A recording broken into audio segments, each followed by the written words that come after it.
The first ever steam-powered locomotive blew up. Arguably, the most famous picture taken of a train ever is of the loco that broke through the wall at La Gare Montparnasse.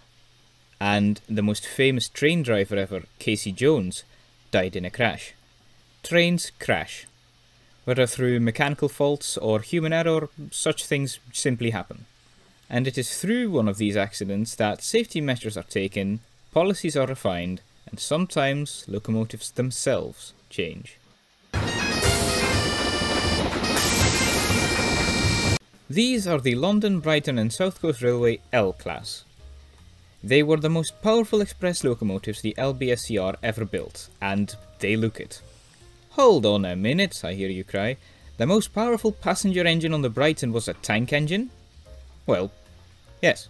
The Brighton didn't have any main lines which were longer than 75 miles, so larger tender engines would just take up space and required the infrastructure to be adapted, mainly in the form of long turntables. But even putting the mechanics aside, the short route meant that a tender engine with more fuel than you could possibly use up simply wasn't necessary. So, tank engines it was. The L-Class is what train folks call a 464. They have 4 leading wheels, 6 driving wheels of 6 foot 9 inch, and 4 more wheels carrying the weight of the cab and coal bunker. A symmetrical wheel arrangement also means that the loco is more stable when travelling backwards at higher speeds. Despite this, the Ls always had issues with stability. You see, tank engines are perfectly capable of running backwards as fast as they can go forwards, but the catch is that the weight of the tanks makes the engine prone to sideways oscillation. At speed, the 2 prototype locomotives would sway and lurch and bump side to side, so they had to be modified with a water tank in between the frames to create a lower centre of gravity. 7 L-Class tanks, nicknamed Baltics, were built between 1914 and 1922, and they hold such trains as the all-Pullman Southern Belle, later renamed Brighton Belle, and the City Limited, completing the journey in an hour on average. They only lost this work when, in 1933, the line was electrified and the 5 Belle units took over. Aha! 5 Belle, because it's 5 carriages working the Southern Belle train. Haha, I get it. Anyway, in 1923 the LBSCR was amalgamated into the Southern Railway, and as such, all the Brighton locomotives became Southern locomotives. With the electrification of the Brighton line in 1933, the Southern Railway had a problem on their hands in the form of massive 464 tank engines. The Southern wasn't a fan of using big tank engines on expresses, for one unfortunate reason. On August 24th, 1927, an express hauled by an equally large tank engine derailed near the Kentish town of Sevenoaks. 13 people died, with 132 injured. A classmate of the wrecked locomotive underwent testing on the London and North Eastern main line at speeds of over 80 miles an hour, indicating that large tank engines could run expresses. All evidence pointed to the track being at fault, but the blame was seemingly concentrated on the locomotive. It marked a turning point where high-speed trains were no longer entrusted to big tank engines on a large scale. So these Baltics, the youngest of which wasn't even 10 years old, didn't really fit in with the Southern's policy. So the chief mechanical engineer of the Southern Railway, Richard Mansell, decided that the best thing he could do to them was rebuilding the entire class in 1934.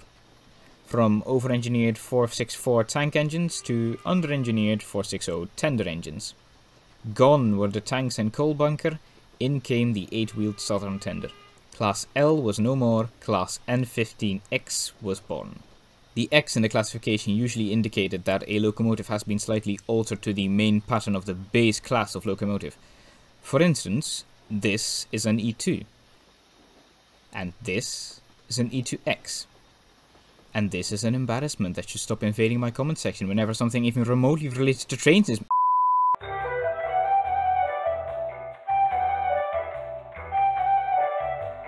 This is the Class N15, better known as the King Arthur class. They are completely different locomotives, and the N15X is in no way related to the Arthurs. The N15Xs were classified as such because it was hoped that their performance could match the N15s. It did not.